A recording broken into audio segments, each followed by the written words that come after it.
Hey guys, welcome back. I hope you watched our last episode that we had just done. It was a really good, all-inclusive look at what we do on the channel. Do appreciate you watching.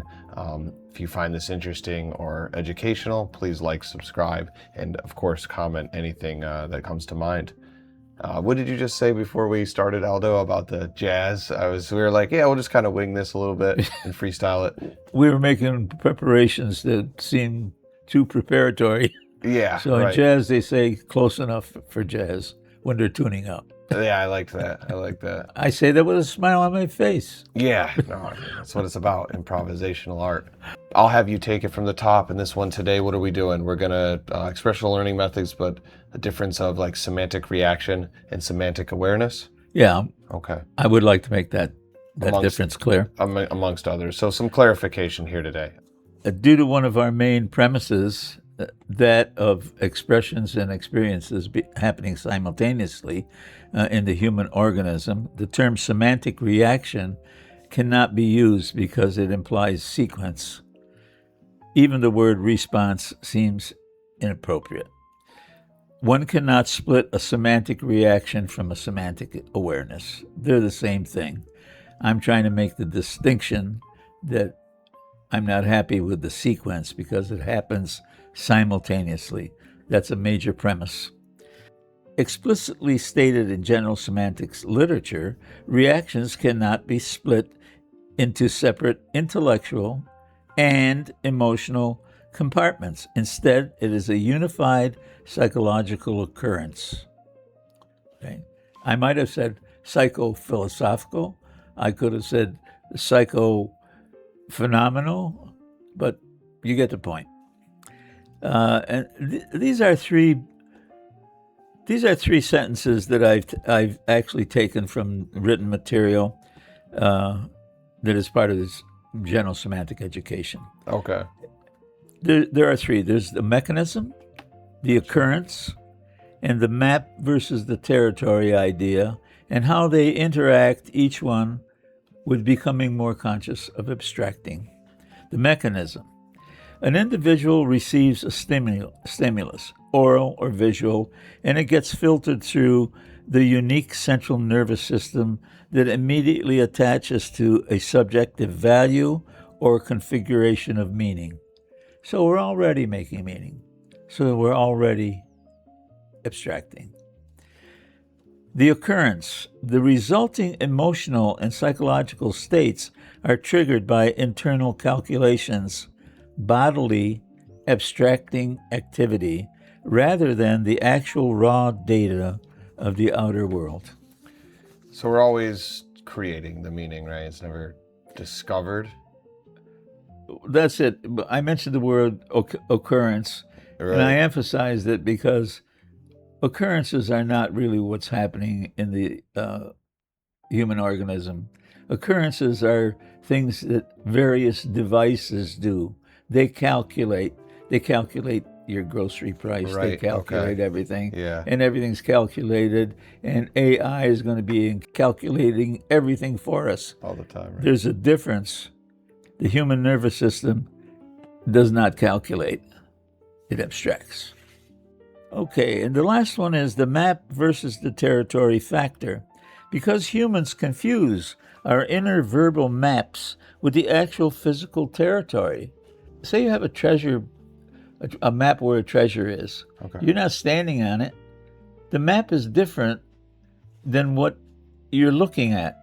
When you walk to some place that you have a map of, it's going to look different than what you actually think of in your mind. That we have a map to get us to sort of go there. We have different maps. So the map is not the territory. That's a major concept in general semantics.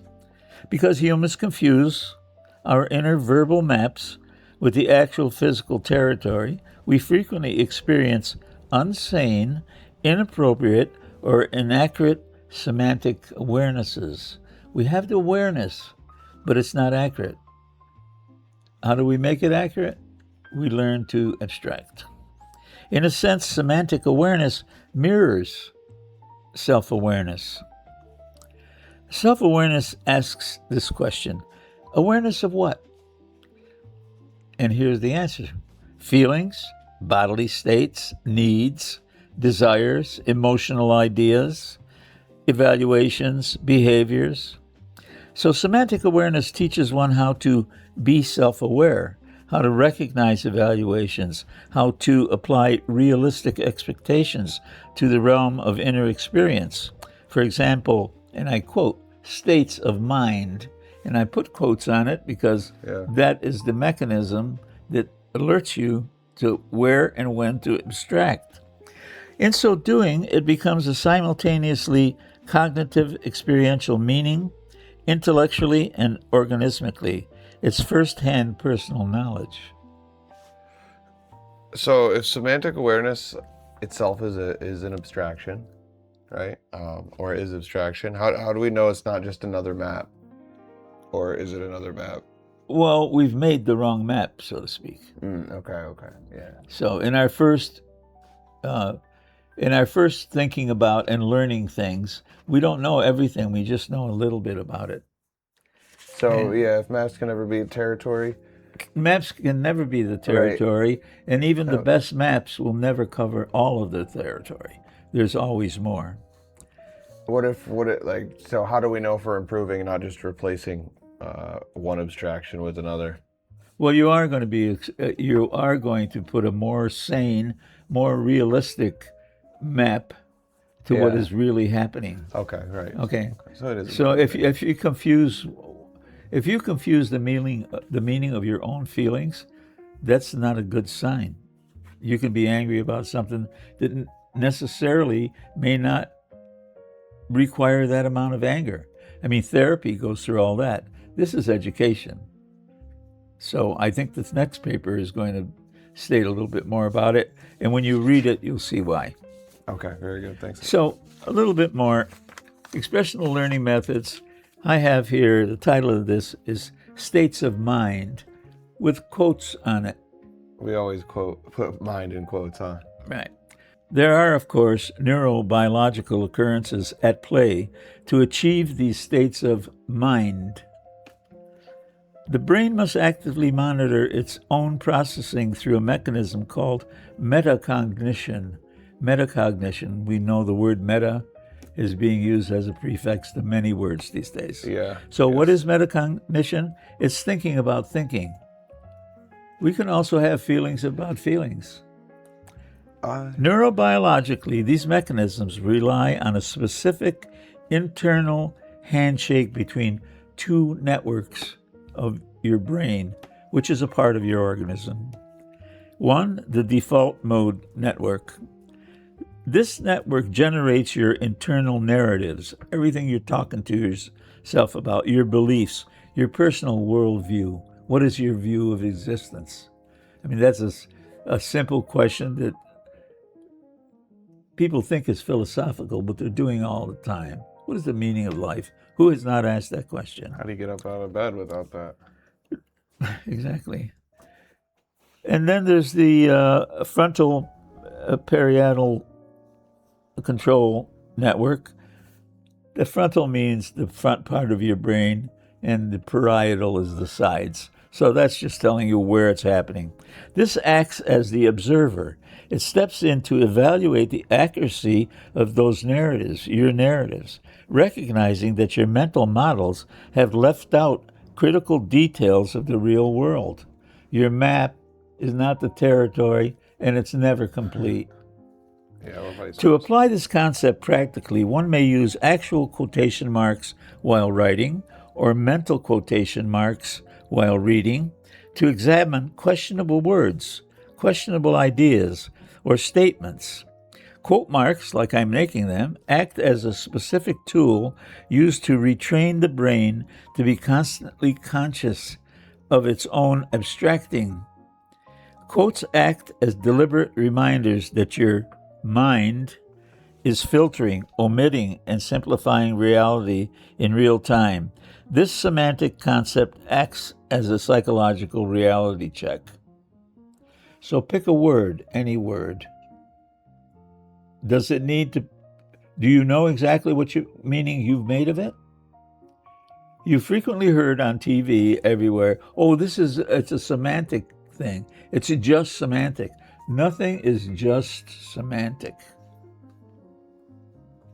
So I have like kind of a heavier question. I know Sure. we've broached on it before, but so like, because it's tough, it's some pretty, in my opinion, big brain stuff, as I say. But if all awareness is an abstraction, is like certainty ever justified then? And then that rolls into obviously like, is it endless self-observation, or is that what we're becoming trapped into, or No, you instead of were actually you living? were trapped Yeah.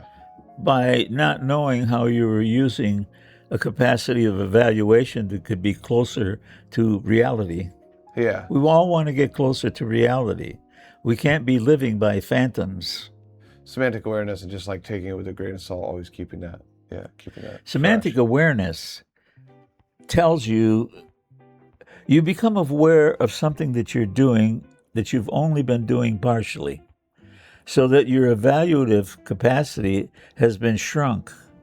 So all the learning that teaches you how to think may be needy of some help. That's why semantic general semantics is the tool. By the way, it's been around a long time, since 1937, and the originator, Alfred Korzybski, all of his teachings fall out of the type of learning that we've been using for a long time, which is called Aristotelian. Aristotle. General semantics is a system of non-Aristotelian learning about yourself, learning about how the organism actually operates. I think one of the things that was said in the last paper is probably the most important. When I said that the bodily abstraction activity, Yeah. okay, so I mentioned this before. When I said you know you're hungry, how do you know you're hungry? Your body has been abstracting your metabolism in so many ways.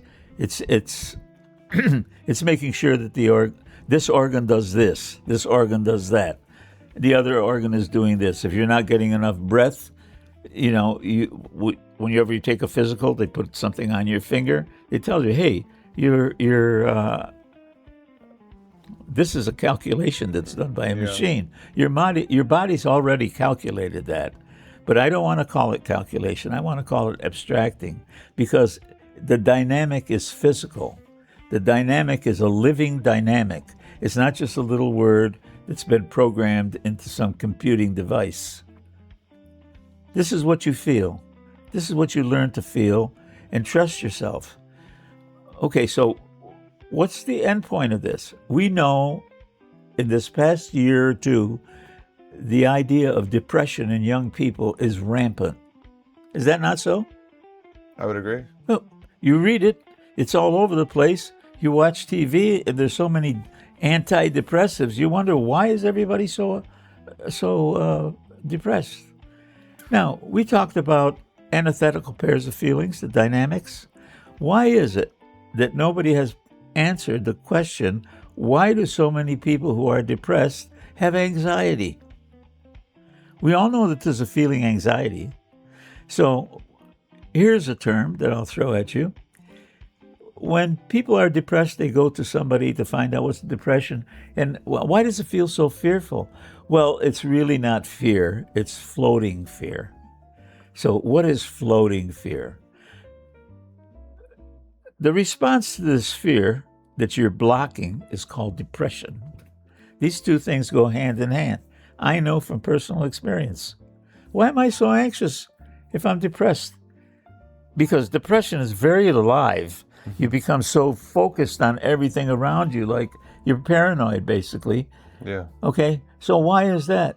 You're not trusting your evaluation. I would get depressed if my engine light didn't go on. Right. Yeah.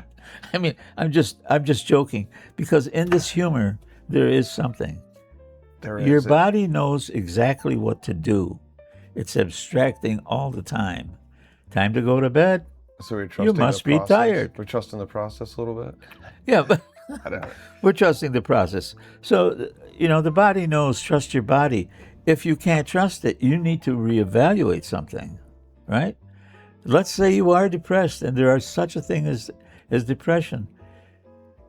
You may have to figure out why you're depressed, why you have anxiety. Maybe you're not trusting yourself. It's floating fear, it's floating all around you. Okay?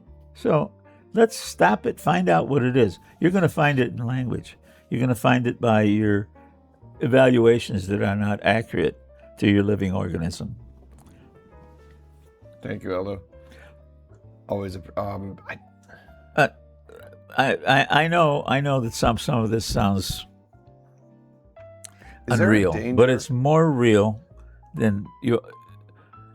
How much do we really know about human beings? You'll find in every type of writing about how humans act and so on. But then there's serious scientific writing that is trying to get to the basics of how consciousness is the biggest subject in both psychology, philosophy, not so much in religion, but in all of the other isms. What is consciousness? How does it occur?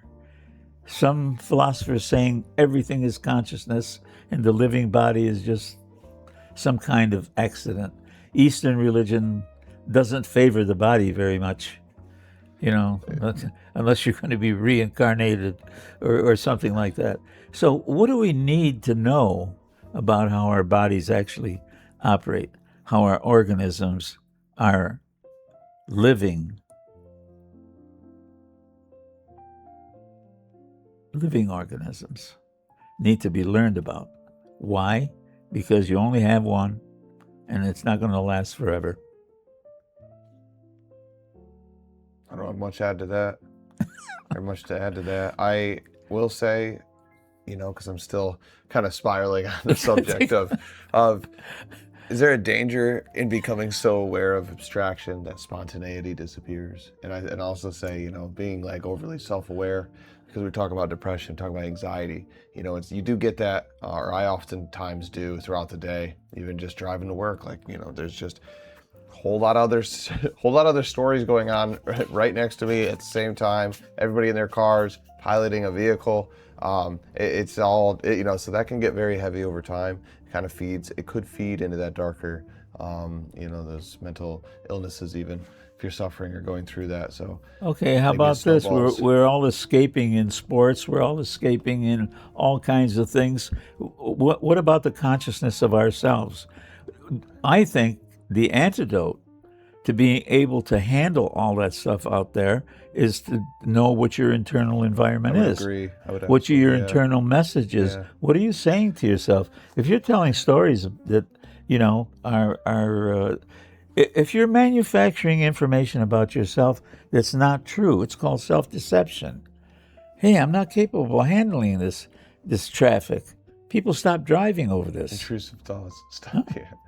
Now, and I really agree, because you think about it a lot. We're like the masters of distraction, especially, I think America in general, like just the entertainment industry, and especially in this country, but just distractions in general, having a phone on us 24/7. I mean, we really don't get a chance to sit there and just eat the thoughts, or, like you said, explore consciousness just of yourself. Do a little check in on yourself from time to time. Yeah. I mean, as soon as you have 8 seconds free, I find myself almost at a stoplight, I'm like, well, what do I do now? And I'm in a car, I should not be on my phone, but I'll reach for it sometimes. And I'm like, what the heck am I doing? It's like, just sit there, eat the sky for a minute with your eyes, maybe think about a couple things throughout the day. We're moving away from that. We've moved away from that. The brain is very easily consumed by these. There's some attitudes and some things that are written about attention. Okay? We can't pay attention to ourselves, as I'm suggesting, because certain attention is voluntary. Other attention and other awareness is spontaneous. We're doing it all the time. Everything over there, I'm looking here, I'm looking there, right? But going deep inside is not something we do all the time. When we have a loss of a loved one, someone gets a terrible illness, it could be yourself, immediately, boom, you're right inside. And that's where you should be, because something is wrong and your has been telling you right along, you shouldn't be bleeding here, you shouldn't be having this headache there, and so on. This information is all the calculations that your body's doing. So, years ago, I remember this as a kid, because the old timers, and my father's was an immigrant, and his friends were immigrants. We all lived on the block. They'd get together over a beer or smoke or whatever they were doing and talk politics, talk life, just talk about whatever they wanted to talk about. Conversation's a dying art. It's a dying art. It really is. And it is an art because you have to listen. One should listen, I should say, or ought to listen instead of rehearsing what they're going to say. We all know that that's been taken up in a lot of books. People aren't reading as much as they used to. You talk about the entertainment. It's not just entertainment. It's the consumerism. Anything that could be made $1 with. It's sports. It's all over. Newspapers. Half of local newspapers have sports in there. We teach sports to kids. Not that sports are bad, but they're only sports. They're only games. So what about the big game? The big game that comes to an end. The big game that you live day to day. It's not about winning. It's not about losing. It's about living. Don't think about that too much, or else, you might not spend some money. Well, just kidding. No, you're not going to sell you're going to sell drugs on TV. I'm a paid actor. Yeah. Yeah, I'm not a paid actor. Right. I'm a real doctor. So let me lie to you so you buy my product. I do notice, even just me and you, your experience, your life that you've lived. You're a gifted linguist, great conversationalist. Oh, and it is that's a nice compliment. Thank you. It's not as polished anymore as it used to be, or that at least I can tell that it used to be. So it's I don't know if I'll ever even be at the level you are. Most likely, I feel like not, especially with what you've done in your lifetime and the things you've done. It's this is a product of that, and it's a beautiful product that we get to share. The time we do here on the channel with. Well, this song, I want to be me, and no, but it's one of the gifts and one of the things that you've self-taught and you've learned over the years. You've honed those skills, and it's cool. Where was I supposed to go to learn the things that I've learned? Why weren't those types of education available? I had to seek them out in places that were, I was lucky that I started to read certain material. And you sought them out, and were you lucky you sought it out? That's the whole thing. You did that. There's something you did for yourself, so you only know what you need probably in those times. And by the way, I'm not asking our audience to take all of this as gospel. Yeah, I'm actually trying to say, and it's right. It's expressional. This needs to be done. Learning is a doing. You can't just, people think like self-esteem. Oh, I have self-esteem because I did this and did that. But there are rules to that game too. There's self-awareness. There's self-responsibility.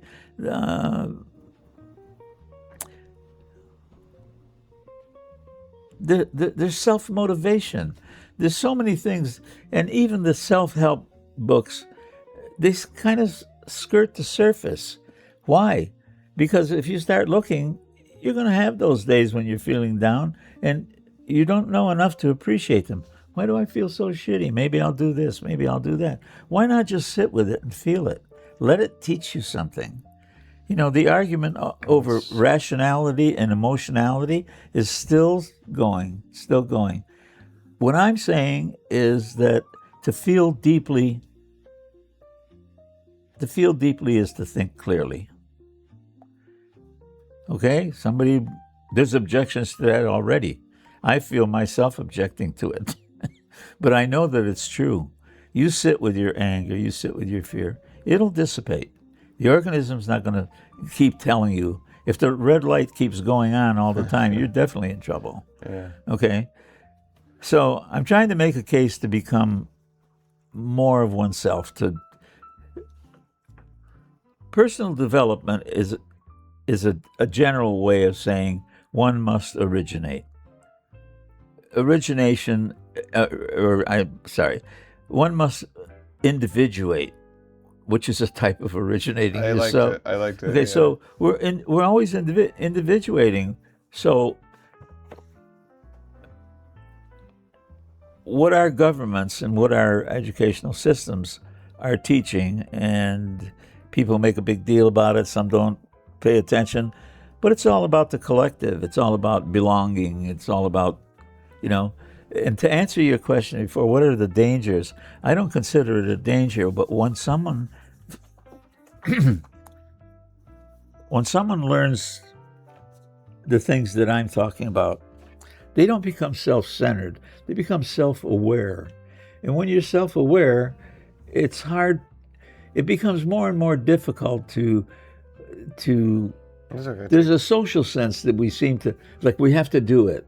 We have to be social. It's not good to be antisocial, and that's not what this is about.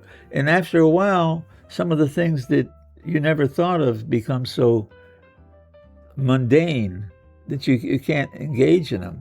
So there's a feeling of selfness that is more than aloneness. There's a sense of being like, it's starting to look a little phony out there. Yeah. And that's something that needs to be endured.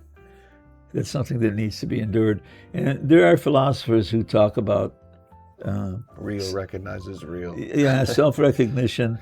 And not only that, but the feeling of self and how certain people are defining it. What is it? There's some people out there saying there's no such thing as a self. I think that's totally ridiculous. And I'll cut you off there, just because we've gone on here about almost 30 minutes, and I want to save the next one, which I know you're already kind of been writing up. Essentially. Yes. So we're hoping to get that one out in about a week or so as well. But we'll do a few of these back to back, and then go on from there. But is there anything you wanted to say in closing? Well, I've had so many pauses. You're going to need to splice those. Yeah, no, honestly, not bad at all, though. Because there's a certain sense of you sitting there with thought that, it's nice. It's human. Yeah. And for what we're talking about, only, supports everything you're saying. Yeah. I will say. Well, I did mention once that a job that I had, I was a counselor, and for people who were really in bad shape, who were trying to get more socialized, learn to find a job, and so on. And that was so gratifying. And once in a while, somebody, even when I was in the hair business, people in the chair would start telling me things. Everybody who's been, worked in help hair cutting or massaging or whatever it is, there's a certain intimacy that it seems automatic. And there's something about subjectivity that once in a while, the other person's subjectivity, which I mentioned, you can't see it. It's invisible to you. But something happens, something is sparked, that they want to tell you something, right? And sometimes they hear themselves say something that has to be expressed because they must hear it. And they give you a certain amount of trust that they might not give somebody else. And we call this, in Italian, it's simpatico. Like you have this sympathy for the other people and you connect, right? You've had that. A lot of us have had it. What is a best friend, after all? How does that emerge? It emerges through something as simple as triggering the idea in someone that they can run with and say, like, I can do this. Something has happened. I feel a little more confident. Someone may say, hey, stop trying so hard and you'll achieve this or that.